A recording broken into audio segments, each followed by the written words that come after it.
Selamat pagi, sekarang adalah tanggal 22 Februari 2024, update video pagi ya, jam 10 pagi menjelang siang tentunya. Kita update dulu dari pergerakan untuk indeks dolarnya itu kemarin masih tetap planningnya masih tetap antisipasinya adalah batasan terendah.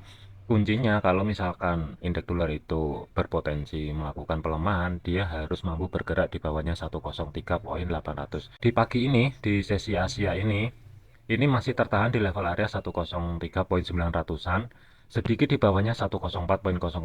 Kuncinya masih tetap, kalau misalkan untuk indeks dolar ini di sesi Asia ataupun nanti di sesi Eropa ini harga mampu balik lagi di 104.00 atau bergerak di atasnya level area tersebut, masih ada potensial itu mungkin ya untuk pergerakan di sesi Asia sampai dengan Eropa mungkin sedikit keangkat ke atas, cuman saya masih ragu kalau misalkan untuk indeks dolar ini menuju level area 104.20 kecuali pergerakan nanti malam itu yang diantisipasi.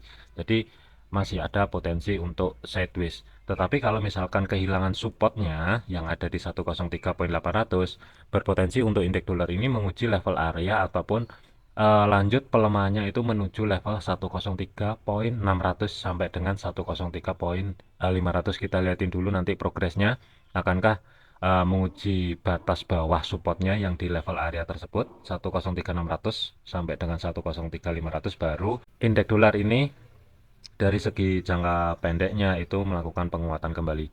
Tapi untuk sesi Asia fokusnya adalah tiga area, 103.800, 103.90, kemudian 104.00. Ini kuncinya di sini dulu. Kalau untuk pergerakan malam nanti hati-hati ya, karena dari segi fundamentalnya itu jam 5 sore nanti itu ada indeks harga konsumennya dari euro yang diperkirakan sedikit menurun, yang sebelumnya 2,9% diperkirakan menurun menjadi 2,8%. Cuman aktualnya berapa nanti kita cek lebih lanjutnya. Ini nanti ada hubungannya dengan pair euro USD atau mungkin pasangan dengan mata uang euro tentunya. Kemudian untuk malamnya jam setengah sembilan ya, dimulai dari setengah sembilan malam waktu Indonesia Barat itu ada klaim pengangguran awal. Diperkirakan klaim pengangguran itu meningkat dari 212, data sebelumnya itu diperkirakan meningkat menjadi 218, cuman aktualnya berapa itu nanti kita cek lebih lanjut tentunya. Kalau misalkan ternyata klaim penganggurannya itu di atasnya 218, berpotensi dari segi jangka pendeknya ini untuk indeks dolar itu kemungkinan akan lanjut pelemahan. Terus disusul dengan 2145-nya indeks manajer pembelian. Dari segi manufaktur dan dari segi jasa itu juga diperkirakan sedikit ada penurunan.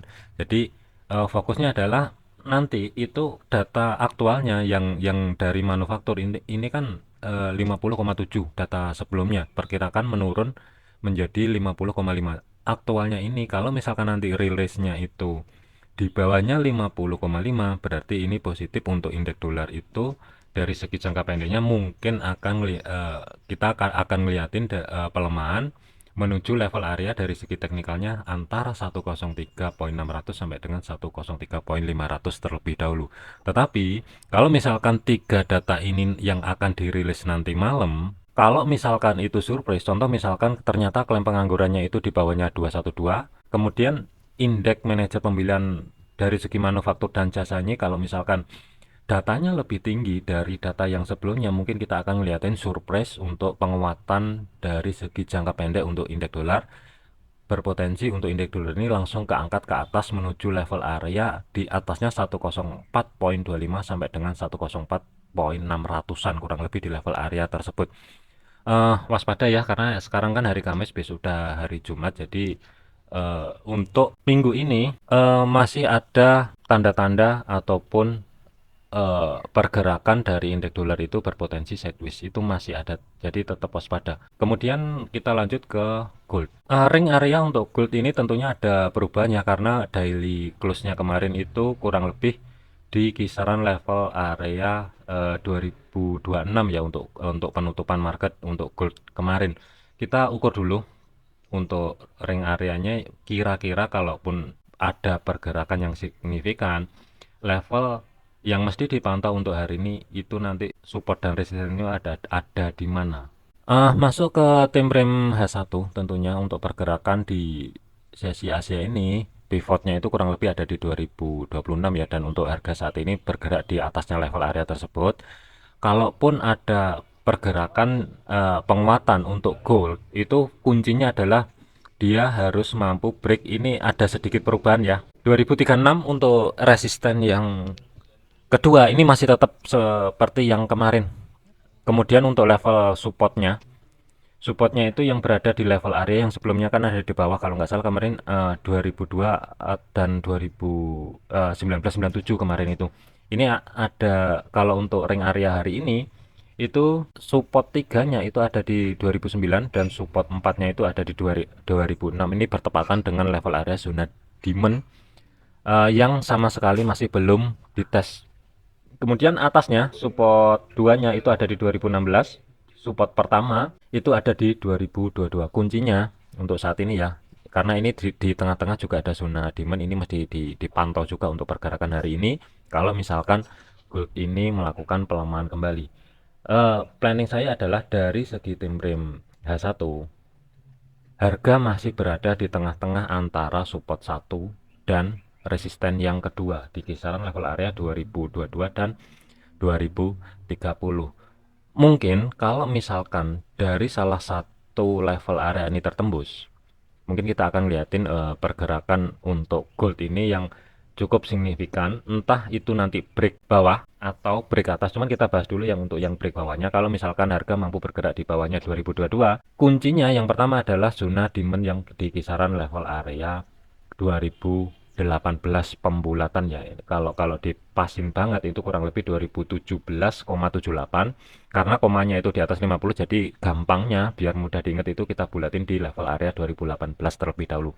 Kalau misalkan zona demand ini break, berpotensi untuk gold ini menguji support yang keduanya yang berada di 2016, itu juga mesti diperhatikan. Kalau misalkan ini nanti kuat ke bawah, fokusnya batas maksimal untuk hari ini adalah 2009 sampai dengan 2006. Itu kalau misalkan untuk gold ini ada pelemahan. Tetapi kalau misalkan penguatan, kuncinya yang pertama adalah dia masih harus mampu break terlebih dahulu zona supply yang kita bahasin di video sebelumnya ya. Zona supply-nya kurang lebih ada di sini. Ini kuncinya harus break dulu koreksi, dan batasan koreksi itu tidak mampu atau lebih dari support satunya yang berada di 2022.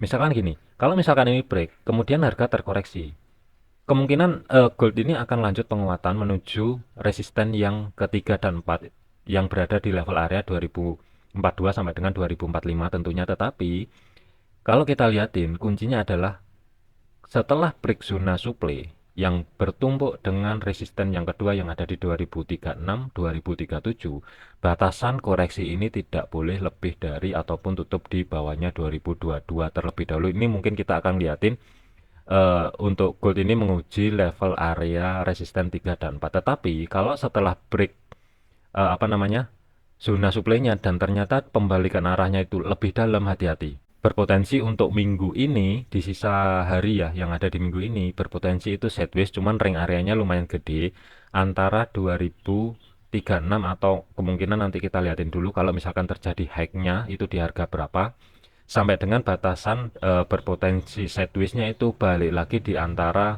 batasan terbawah adalah di 2009. Potensinya untuk sideways ya, kemungkinan harga akan bolak-balik ke situ dulu sebelum ada pergerakan signifikan. Mungkin kita akan lihatin di minggu depan, nanti coba kita cek triggernya ada apa aja, nanti kita update di outlook mingguan tentunya. Cuman khusus untuk hari ini, sekali lagi untuk hari ini fokusnya adalah sementara, karena harga berada di tengah-tengah di zona pivotnya yang berada di 2026. Jangka pendeknya untuk hari ini fokusnya adalah 2030 dulu. Yang kedua adalah batasan terbawah adalah 2022 antara resisten 1 dan support satunya. Kalau untuk posisi saya kemarin sudah ada nambah posisi sell tentunya. Itu kurang lebih kemarin dapat di 2029 itu yang pertama. Yang kedua adalah di kisaran level area 2031. Kemarin itu dapat di harga tersebut. Cuman karena posisi saya ini nggak scalping, jadi ya saya nargetinnya juga lumayan jauh. Kemungkinan dari segi targetnya itu nanti akan target yang pertama TP satunya itu saya akan geser di level area antara 2006 dan 2009. Ini target saya yang pertama. TP-nya mungkin saya akan geser ke situ dulu, tetapi sebagai target mingguannya mungkin saya akan hold dulu. eh, saya coba pantau di level area 1992 kurang lebih di sini untuk target mingguannya. Cuman sih terus terang saya ragu kalau ini misalkan tercapai ya tentunya. Kalau misalkan digambar ya, kalau misalkan untuk gold ini pelemahan, tadi kan kuncinya ada di 2022. Kalau misalkan kejebol, yang kedua adalah ini harus break dulu. Zona supply ini break dulu, kemudian terkoreksi. Baru kita akan liatin pergerakan yang lumayan signifikan itu menuju support 3 dan support 4-nya, kurang lebih di kisaran level area tersebut. Tetapi, kalau misalkan nanti lebih dulu break zona supply-nya, yang berada di level area antara 2036 dan 2037, pergerakan hari ini fokusnya adalah di sini. Kemudian koreksinya ya, koreksinya itu antisipasi ataupun fokusnya adalah sementara di 2022 dulu karena polanya belum terbentuk. Kita gambarnya sementara di level area pivot dulu di sini. Kalau misalkan di sini break, berpotensi untuk gold itu menguji level area 2042 dan sampai dengan 2045 sebelum melakukan pelemahan balik mungkin yang akan diteruskan di minggu depan. Jadi ada dua skenario, hati-hati. Pergerakan kemarin sampai sekarang ini masih dalam area sideways, jadi ini masih belum ada tren yang jelas, hati-hati. Untuk yang sudah ada entry posisi kurang lebih ya di kisaran level di atasnya 2027 sampai dengan 2032. Sementara amannya sih stop loss ya, kalau menurut saya stop loss mending taruh di atasnya 2040. Amannya kasih ruang gerak memang lebih dari 100 pip karena ini bukan untuk scalping. Intinya itu aja. Kemudian rata-rata pergerakan normalnya untuk gold itu adalah di atas 100 pip. Itu kalau diambil tengah-tengah ya antara 150 sampai dengan 200 pip untuk pergerakan gold akhir-akhir ini. Jadi waspada, tetap kita harus memikirkan resiko sebelum memikirkan profit ya. Untuk teman-teman hati-hati, pesan saya jangan overload, jangan overtrade. Mungkin kalau misalkan ada kurang jelas ataupun kurang paham, mungkin bisa diskusi di kolom komentar ya. Nanti kalau memang ada waktu nanti coba saya cek satu-satu kalau misalkan ada. Jadi nanti malam kita update lagi kurang lebih jam 8 ya pergerakan ini sampai mana. Cuman ini sebagai gambaran untuk update di sesi Asia pagi aja mumpung libur. Oke, sekian terima kasih, sampai jumpa di video selanjutnya.